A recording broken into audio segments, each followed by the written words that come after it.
سب کو رخصت کر دیا. جبریل آ گئے. یا رسول اللہ موت کا فرشتہ دروازے پر ہے, اندر آنے کی اجازت چاہتا. ہاں, جہاں موت پوچھ کے جائے کس ہستی کو بھلایا ہے, چند پونڈ کے پیچھے. جہاں موت پوچھ کے جائے, آپ نے کہا آ جائے, وہ اندر آئے. السلام علیکم یا رسول اللہ, سلام پیش کرتا ہوں. میں نے آج تک کسی کو سلام نہیں کیا, آپ پہلی ہستی ہیں جنہیں سلام کر رہا ہوں. میں نے آج تک نہیں کسی کو سلام کیا. یا رسول اللہ آپ پہلی ہستی ہیں. اللہ نے کہا پوچھ کے اندر جانا, بن پوچھے نہ جانا. یا رسول اللہ مجھے حکم ہے کہ آپ سے پوچھوں, آپ جانا چاہیں تو میں لے جاؤں, اور رہنا چاہوں تو میں چھوڑ کے واپس چلا جاؤں. طارق جمیل سے کوئی پوچھے, آپ سے کوئی پوچھے, پوچھا جا رہا ہے, موت پوچھ رہی کہ آؤں کہ نہ آؤں. تو آپ نے کہا اگر میں اجازت دے دوں تو میری جان نکالو گے؟ کہاں جی نکالوں گا. تو آپ نے جبریل کو دیکھا, کیا کہتے ہو, کیا کہتے ہو؟ تو جبریل نے عرض کی یا رسول اللہ, اللہ آپ کی ملاقات کے شوق میں. او میرے بھائیو بہنوں, ایسی موت مانگو اللہ سے. جب جا رہے ہیں تو اللہ خوش ہو رہا. ایسی موت نہ ہو جیسے بھاگا ہوا مجرم پکڑا جاتا ہے, ہتھکڑیاں لگا کے جیل میں لے جایا جا رہا ہے. ایسی موت مانگو اور ایسی زندگی گزارو.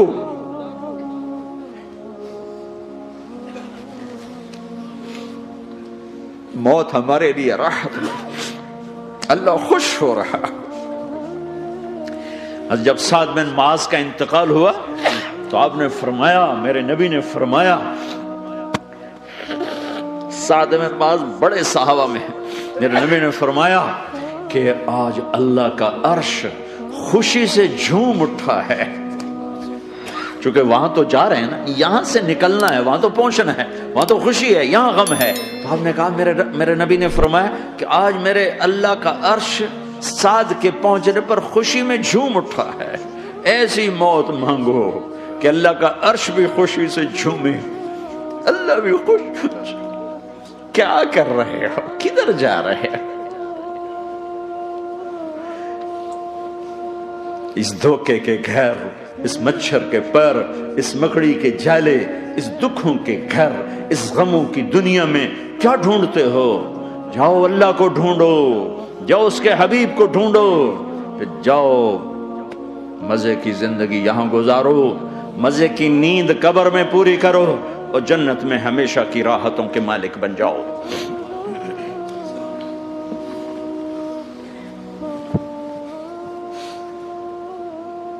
کہ یا رسول اللہ, اللہ ملاقات کے شوق میں ہے. تو میرے نبی فرماتے کہ میرے حسنین کا کیا ہوگا؟ میں تو دیکھ رہا ہوں ایک زہر میں تڑپتا ہے, ایک بچوں سمیت نیزے پہ چڑھا ہوا ہے. ویسے بھی محرم ہمیں یاد دلاتا ہے کہ اللہ کو راضی کرنے کے لیے آخری حدوں تک پہنچنا بھی کامیابی کا صحرا گلے میں ڈالنا ہے. ایک نے فتح کا جھنڈا گاڑا, قیامت تک کے لیے ذلت اس کے ماتھے کا نشان بن گئی. ایک نے سر کٹا کے نیزے پہ چڑھایا اور قیامت تک کے لیے عزت کا صحرا گلے میں ڈال لیا. کیوں کہ ایک دنیا کی بازی ہارا پر اللہ کو لے کے جیت گیا, اور ایک دنیا کی بازی جیتا اور اللہ کو کھو کے ہار گیا. اللہ کو پالینے کے بعد کوئی ہار نہیں, اللہ کو کھو دینے کے بعد کوئی جیت نہیں. اللہ کو اپنا مطلب بناؤ, اللہ کو مطلب بناؤ, اللہ کو مطلب بناؤ, اللہ کو اپنی زندگی کا مقصد بناؤ. ہے جبریل واپس جاؤ اور اللہ سے پوچھ کے آؤ میرے بعد میری امت کے ساتھ کیا کرے گی. ہائے واہ یا رسول اللہ. ہر کوئی اپنے بچوں کے لیے پریشان ہوتا ہے کہ میرے بچوں کا کیا بنے گا. آپ کہہ رہے ہیں میری امت کے ساتھ کیا کرے گا میرا اللہ. جاؤ اللہ سے پوچھ کے آؤ, میں پھر جواب دوں گا. واپس گئے, جواب آیا کہ اللہ کہہ رہے ہیں کہ ساتھ دوں گا. میرے رب کی عزت کی قسم, اور لاکھوں کروڑوں درود و سلام ہوں اس کملی والے پر۔ اگر آپ یہ سوال نہ اٹھاتے آج میں اور تم بھی بندر خنزیر ہوتے۔ بیچ میں وہ حائل ہو گئے، ان کے آنسو، ان کی دعائیں۔ مچھلی کھانے پر اللہ تعالیٰ نے موسیٰ علیہ السلام کی قوم کو، پورے شہر کو بندر بنا دیا۔ مچھلی کھانا کون سا گناہ ہے؟ اللہ نے کہا بس ہفتے کو نہیں کھانی، کھاؤ اتوار پیر منگل بدھ جمعہ جمعہ کھاؤ، ہفتہ نہیں۔ مگر نہیں کھائیں گے، کھایا، اللہ نے بندر بنا دیا۔ شراب پینا مچھلی کھانے سے بڑا گناہ ہے، اور بیچنا اس سے بھی بڑا گناہ ہے، اور نشے کی چیزیں بیچنا اس سے بھی بڑا گناہ ہے، ماں باپ کی نافرمانی اس سے بھی بڑا گناہ ہے۔ میرے نبی سے پوچھا گیا یا رسول اللہ قیامت کب آئے گی؟ اللہ کو پتا ہے، کہ کوئی نشانی بتا دیں، کوئی نشانی بتا دیں۔ تو آپ نے فرمایا جب ماؤں کو ذلیل کیا جائے گا قیامت آ جائے گی۔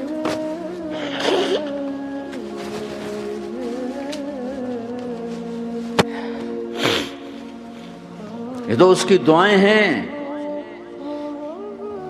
بیچ میں آ کے کھڑی ہو جاتی ہیں۔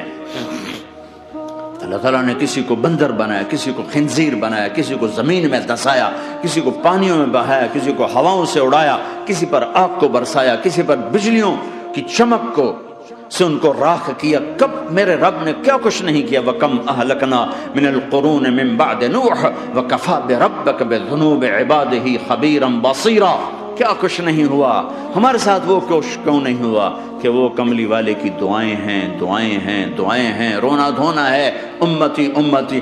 اچھا چلو یہ تو دنیا ہو گئی، آپ نے یاد رکھا میدان محشر میں میرے نبی نے فرمایا جب جہنم کو لایا جائے گا اور ایک چیخ مارے گی، کوئی کسی کو یاد نہیں کرے گا، سب بھول جائیں گے۔ ہر ایک کی زبان کے آپ نے مشہور لفظ سنا ہوگا نفسی نفسی۔ جب جہنم آئے گی تو ایک چیخ مارے گی، اور کئی بلین فرشتے اس کو پکڑ کے لا رہے ہوں گے، اور وہ ان کے ہاتھوں سے نکل رہی ہوگی، اور اس کی آگ کے شعلے اور اس کا دھواں اور اس کی چیخ اور اس کی آواز۔ تو جب وہ قریب آئے گی تو اس کے آواز پر سارے مرد عورت زمین پر گریں گے، اور سب کہیں گے یا رب نفسی نفسی، یا رب نفسی نفسی، یا رب نفسی نفسی۔ یا اللہ میری جان، میری جان، ماں نہیں، ابا نہیں، بیوی نہیں، بچے نہیں، بھائی نہیں، میری جان۔ چلو میں تو آپ عام لوگ ہیں، انبیاء نبی کہیں گے یا اللہ میری جان، ابراہیم خلیل جیسے کہیں گے یا اللہ میں کسی کا سوال نہیں کرتا، باپ کا بھی نہیں کرتا، میری جان۔ اور عیسیٰ علیہ السلام جیسی ہستی کہیں گے یا اللہ میں اپنی ماں مریم کا بھی سوال نہیں کرتا، میری جان، میری جان۔ عیسیٰ علیہ السلام سے لے کر آدم علیہ السلام تک نفسی نفسی، نوح علیہ السلام نفسی نفسی، یحییٰ زکریا باپ بیٹا ہیں لیکن نفسی نفسی، سلیمان داؤد باپ بیٹا ہیں لیکن نفسی نفسی، یوسف یعقوب باپ بیٹا ہیں لیکن نفسی نفسی، یعقوب و اسحاق باپ بیٹا ہیں لیکن نفسی نفسی، اسحاق ابراہیم باپ بیٹا ہیں لیکن نفسی نفسی، اسماعیل ابراہیم باپ بیٹا ہیں لیکن نفسی نفسی۔ یہ نبیوں کا حال ہے، میرا کیا حال ہوگا؟ لیکن اسی ہنگامے میں جب ہر مرد عورت کہے گا نفسی نفسی، ایک آواز ابھرے گی امتی امتی، ایک آواز آئے گی امتی امتی، ایک دکھ بھری، ایک درد بھری آواز آئے گی امتی امتی۔ سننے والے حیران ہوں گے یہ کون ہے، یہ کون ہے جو اپنے آپ کو نہیں مانگ رہا، اپنی امت کو مانگ رہا ہے، یہ کون ہے؟ جب آواز کی طرف نظریں لگیں گی، یہ تو محمد الرسول اللہ ہے، جھولی پھیلی ہوئی ہے، ہاتھ اٹھے ہوئے ہیں، اے رب میری امت۔ کون سی امت ساری زندگی شراب بیچتے رہے، کون سی امت ساری زندگی ڈرگز بیچتے رہے، کون سی امت ساری زندگی زنا کرتے رہے، کون سی امت ساری زندگی ظلم و ستم کے پہاڑ توڑتے رہے، ساری زندگی جوا کھیلتے رہے۔ آپ تو کہتے دفع ہو جاؤ، میری نظروں سے دور ہو جاؤ، نہ تمہیں میری عزت کا خیال نہ میری نسل کی قربانیوں کا خیال، میرے معصوم بچے نیزوں پہ چڑھ کے اس دین کی تم چند پونڈوں پہ کیا ظلم ڈھا کے آئے ہو، دفع ہو جاؤ یا اللہ انہیں جہنم میں ڈال، یہ کہنے کا موقع تھا۔ میں قربان جاؤں اس نبی رحمت، اس کامل اکمل نبی پر، اس ہادی رہبر پر میں کہاں سے الفاظ لوں ان کی تعریف کے لیے۔ دو ہستیوں کا حق نہیں ادا کیا جا سکتا، ایک اللہ، ایک اللہ کا رسول۔ ہر ایک کا حق ادا ہو سکتا ہے، اللہ اور اس کے رسول کا حق نہیں ادا ہو سکتا۔ وہ کہتے جا اللہ ان کو آگ میں ڈال دے، انہوں نے نہ مجھے دیکھا، نہ میرا گھر دیکھا، نہ میرے پیٹ پہ پتھر دیکھے، نہ میرا راتوں کو تڑپنا دیکھا، نہ میرا مچلنا رونا دیکھا، نہ احد میں ٹوٹے دانت دیکھے، نہ طائف میں بکھرا خون دیکھا، نہ کربلا میں اولاد کے سر نیزوں پہ چڑھے دیکھے۔ دفعہ دور کر دے میری آنکھوں سے، میں قربان جاؤں اس نبی رحمت پر۔ کہہ رہے ہیں یا اللہ میری امت، یا اللہ میری امت، یا اللہ میری امت، یا اللہ میری امت۔ نہ یہاں بھلایا نہ وہاں بھلایا۔ آپ کے لیے ممبر آئے گا، میرے حبیب بیٹھو، تو آپ کہیں گے اب مجھے خیال آئے گا اگر میں بیٹھا تو یہ مجھے لے کے جنت میں نہ چلا جائے، اور اللہ کہہ رہا بیٹھو تو میں کیا کروں گا؟ میں خود زمین پہ کھڑا رہوں گا، ممبر پہ ہاتھ رکھ دوں گا کہ اللہ تیری مان لی، میں ہاتھ رکھا ہوا ہے، لیکن میں بیٹھوں گا نہیں کہ میں اپنی امت کا آخری حساب کروا کے ہی جاؤں گا، ایسے نہیں جاؤں گا۔ آؤ بھائی، ہمارا نیا سال ہمارا سال تو محرم سے شروع ہوتا ہے، ویسے تو جنوری بھی اللہ کا، محرم بھی اللہ کا، سورج اللہ نے بنایا تو جنوری فروری بھی اللہ کا، اور چاند اللہ نے بنایا تو محرم ربیع الاول بھی اللہ تعالیٰ کا، دونوں ہی اللہ کے ہیں۔ کسی نے یہ لے لیا، کسی نے وہ لے لیا۔ ہم نے چونکہ چاند کا کیلنڈر بنایا تو ہمارا تو اب سال شروع ہو رہا ہے، ہمارا تو نیو ایئر اب ہے، ہمارا نیو ایئر رونے سے شروع ہوتا ہے۔ کیسا اللہ نے نظام بنایا، کسی اور مہینے میں یہ واقعہ ہو جاتا، نہیں سال کے شروع میں یہ واقعہ رکھا ہے کہ ہر ایک کو پتا چلے کہ ہاں نیا سال خوشی منانے کے لیے نہیں ہوتا، نیا سال آخرت کی تیاری کے لیے ہوتا ہے کہ ایک سال چلا گیا، ایک سال اور زندگی سے نکل گیا، اور بھی جلدی سے اللہ کو راضی کرنے کا کوئی کام کرنے کو، توبہ کرنے کو، اللہ کو راضی کر لیں۔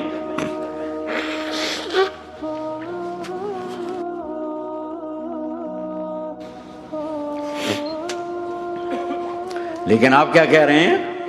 یا رب امتی امتی، یا رب امتی امتی، یا اللہ میری امت، یا اللہ میری امت، یا اللہ میری امت۔ اور ایسی شفقت و محبت آپ کہیں گے یا اللہ یہ میری امت کا حساب میرے حوالے کر، میں لوں گا، تو نہ لے، میں لوں گا۔ تو اللہ تعالیٰ فرمائیں گے آپ کیوں لینا چاہتے ہیں؟ کہیں گے میں اس لیے لینا چاہتا ہوں کہ ان کے جتنے عیب ثواب ہیں نا وہ کسی کو پتہ نہ چلے، تو میرے سامنے آ جائیں تو ان کو شرمندہ نہ ہونا پڑے، تو میں قربان جاؤں۔ پھر وہ رب محمد ہے، اس نے اپنے حبیب کی لاج رکھنی ہے، وہ کہیں گے میرے محبوب اگر آپ ان کا حساب لیں گے اور آپ ان کے گناہ دیکھیں گے تو پھر ان کو آپ سے تو بڑی شرم آئے گی، نہیں میں آپ کو بھی نہیں دیتا، میں ان کا حساب پردے کے پیچھے لوں گا، کسی کو پتہ نہیں چلنے دوں گا۔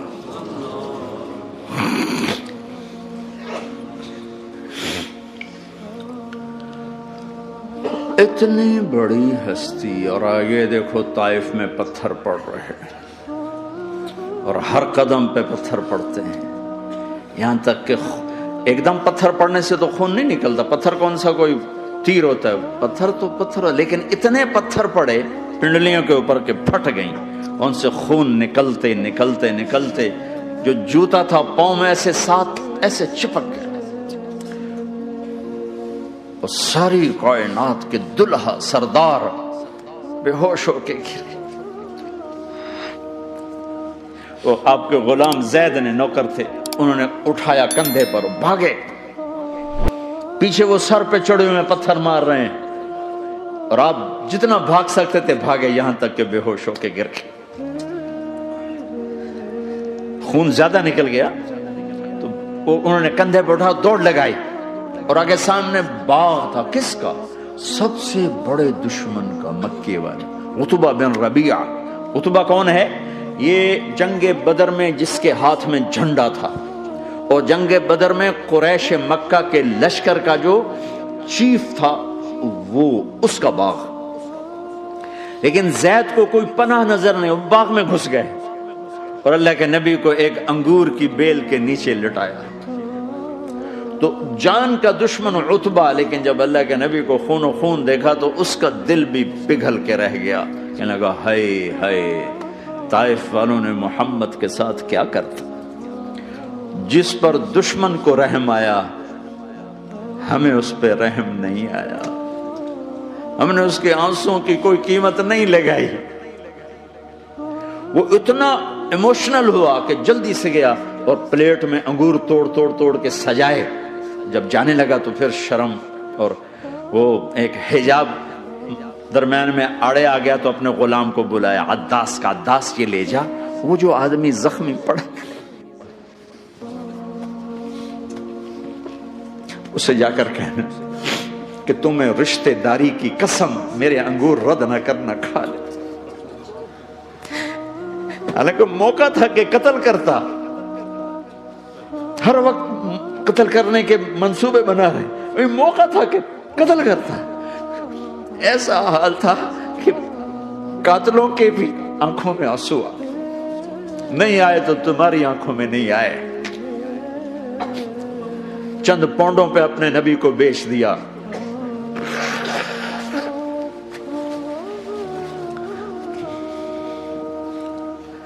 کہنے کا عداس یہ لے جا. وہ جو آدمی لیٹر پڑا اسے کہنا تو میں رشتہ داری کی قسم دیتا ہوں میرے انگور رد نہ کرنا، کھا. عداس آئے اور آ کر انگور پیش کیے. تو اب آپ نے ایک انگور اٹھا کر بسم اللہ. تو عداس کہنے لگا یہ لفظ یہاں تو لوگ نہیں بولتے. آپ نے پوچھا تو کہاں کا ہے؟ کہ میں نینوا کا ہوں. اچھا، میرے بھائی یونس کے شہر کا، یونس علیہ السلام. وہ کہنے لگا ما ادراک ما یونس، آپ کو یونس کا کیسے پتا ہے؟ تو آپ نے فرمایا میں اللہ کا نبی ہوں، وہ بھی اللہ کا نبی تھا. تو عداس نے ایک دم آپ کے پاؤں پکڑے اور چومنا شروع کیا اور کلمہ پڑھ لیا. تو آپ کو اپنے سارے زخم بھول گئے.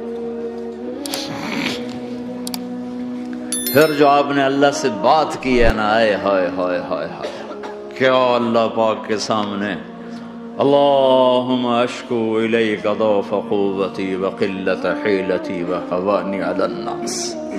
اے میرے رب آج تجھ سے گلہ نہ کرو، آج تجھ سے گلہ نہ کرو. تو نے مجھے کن کے حوالے کر دی،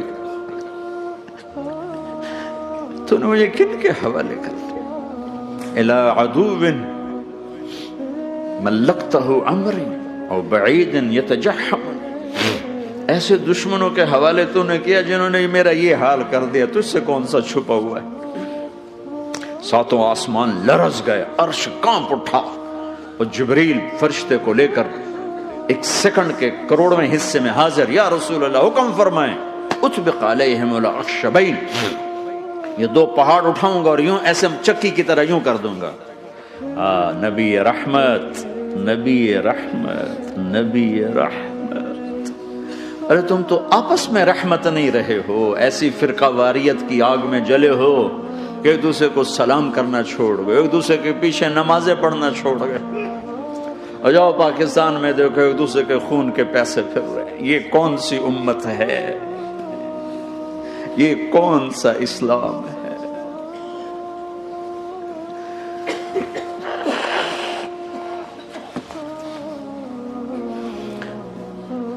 حضرت عائشہ نے پوچھا یا رسول اللہ آپ کو سب سے زیادہ تکلیف کہاں پہنچی؟ کب؟ طائف میں. طائف میں 23 برس میں سب سے زیادہ تکلیف کہاں پہنچی؟ فرمایا طائف میں. جنہوں نے اتنی زیادہ تکلیف پہنچائی تھی ان سے بدلہ لینے کا وقت آ گیا ہے اور فرشتہ حاضر ہے، اللہ کی منشا شامل ہے، کر دوں؟ کہ نہیں، یہ نہ صحیح، ان کی نسل میں شاید کوئی ایمان لے آئے. لعل اللہ ان یخرج من اصلابہم من یوحد اللہ. یہ نہیں تو ان کی نسل ہی شاید کلمہ پڑ جائے. میں عذاب دلانے نہیں آیا، میں تو رحمت بن کر آیا ہوں. ما بعثت لعانا، میں لان تان کرنے نہیں آیا. انما بعثت رحمتا، میں تو رحمت بن کے آیا. اب ممبر پہ بیٹھنے والے لانتیں برسا رہے ہیں اپنوں پر. امت بنو، مسلمان بنو. اس دعا پر آسمان کے فرشتے روئے ہیں. ساتوں آسمان کے فرشتوں میں ہلچل مچ گئی. میرے بھائیوں، یہاں کوئی آزاد نہیں ہے. موت سے لڑو، دکھاؤ. بڑھاپے سے لڑ کے دکھاؤ. غم اور دکھوں سے لڑ کے دکھاؤ. یہاں پابند بن کے چلو اس اللہ کے جس کی شہنشاہی ہے، اس اللہ کے جس نے مجھے بنایا. اس اللہ کے پابند بنو جس نے مجھے آنکھوں کا نور دیا، زبان میں بول دیا، جسم میں طاقت دی، عقل کو سمجھنے کے اوصاف دیے. اس اللہ کے پابند بن کے چلو جس نے قرآن کو اتارا، جس نے دھرتی کو بچھایا، جس نے آسمان کو اٹھایا، جو موت دینے والا ہے، جو موت کے بعد اٹھانے والا ہے. اس اللہ کے پابند بن کے چلو جو میرے جسم کو چورا چورا کرنے والا ہے، میری ہڈیوں کو ریت کی طرح ذرہ ذرہ کرنے والا ہے. اس اللہ کی مان کے چلو جو پھر مجھے میرے اس پارا پارا وجود کو پھر جمع کرنے والا ہے. اس اللہ کے سامنے جھکو جو قبروں کو پھاڑ کر مجھے پھر کھڑا کرنے والا ہے. اس اللہ کے سامنے جھکو جو ساری آدم کی مردہ نسل کو دوبارہ زندہ کرنے والا ہے. اس اللہ کے سامنے جھکو جو زمین آسمان کو ایک دن توڑنے والا ہے، توڑ کے پھر بنانے والا ہے. اذا السماء انفطرت وَإِذَا الْكَوَاكِبُ انتَثَرَتْ وَإِذَا الْبِحَارُ فُجِّرَتْ وَإِذَا الْقُبُورُ بُعْثِرَتْ. زمین آسمان کو ہلا رہا ہے، موت دے رہا ہے. اذا زلزلت الارض زلزالها، زمین پہ موت آ رہی ہے. اذا السماء انفطرت، آسمان مر رہا ہے. اذا الشمس قُوِّرَتْ، چاند سورج مر رہا ہے. وَإِذَا الْجِبَالُ سُيِّرَتْ، یہ پہاڑوں کی موت ہے. عرش فرش لوح قلم کرسی ہر شے کو فنا کے گھاٹ اتارنے والا اور خود ہمیشہ باقی رہنے والا، دائم رہنے والا، قائم رہنے والا، اپنی ذات میں قائم، اپنی ذات میں دائم. موت سے پاک، تھکن سے پاک، نیند سے پاک، اونگ سے پاک، ظلم سے پاک، ذوق سے پاک، خزانوں کا مالک، عزت کا مالک، قوت کا مالک، شہنشاہی کا مالک، کبریائی کا مالک، ہیمنت کا مالک، جبروت کا مالک، جبروت کا مالک، خزانوں کا مالک، فرشتوں کا مالک، جبریل کا مالک، میکائیل کا مالک، اسرافیل کا مالک، اسرائیل کا مالک، طارق جمیل کا مالک، برمنگم والوں کا مالک، آدم کی ساری نسل کا مالک، 2 پاؤں پہ چلنے والوں پر بادشاہ، 4 پاؤں پہ چلنے والوں کا مالک، پانی کی مخلوق، ہوا کی مخلوق، زمین کی مخلوق، رینگنے والے، اڑنے والے، تیرنے والے، جھپٹنے والے، دھاڑنے والے، پھاڑنے والے، ڈسنے والے، سب پر میرے اللہ کی شہنشاہی ہے. للہ ملک السماوات والارض وما فیہن، لہ ما فی السماوات وما فی الارض وما بینہما وما تحت الثری وان تجہر بالقول فانہ یعلم السر واخفی. وہ کون ہے؟ اللہ. اللہ کیسا ہے؟ لا الہ الا ہو، کوئی اسے ایسا نہیں، اکیلا معبود ہے. صفات کیسی ہیں؟ لہ الاسماء الحسنى. کیا صفات ہیں؟ الرحمن الرحیم، الملک القدوس، السلام المؤمن، المہیمن العزیز الجبار المتکبر، الخالق الباری المصور الغفار القہار الوہاب، الرزاق الفتاح العلیم القابض الباسط الخافض الرافع، المعز المذل السمیع البصیر الحکم العدل، اللطیف الخبیر الحلیم العظیم الغفور الشکور العلی الکبیر الحسیب المقیت الجلیل الکریم، الرقیب المجیب الواسع، المجید الحق، الوکیل القوی، المتین الولی، الحمید المحصی، الودود، المبدی المعید، المحشی الممید، الواجد الماجد، الواحد الاحد، الصمد القادر، المقتدر، المقدم، المؤخر، الاول، الاخر، الظاهر، الباطن، الوالي، المتعال، البر التضاب، المنتقم، العفو الرؤوف، مالك الملك، ذو الجلال والإكرام، المقسط، الجامع، الغني، المغني، المانع، الضار، النافع، النور، الهادي، البديع، الباقي، الوارث، الرشيد، الصبور جل جلاله. ذلكم اللہ ربکم الحق، یہ ہے تمہارا اللہ.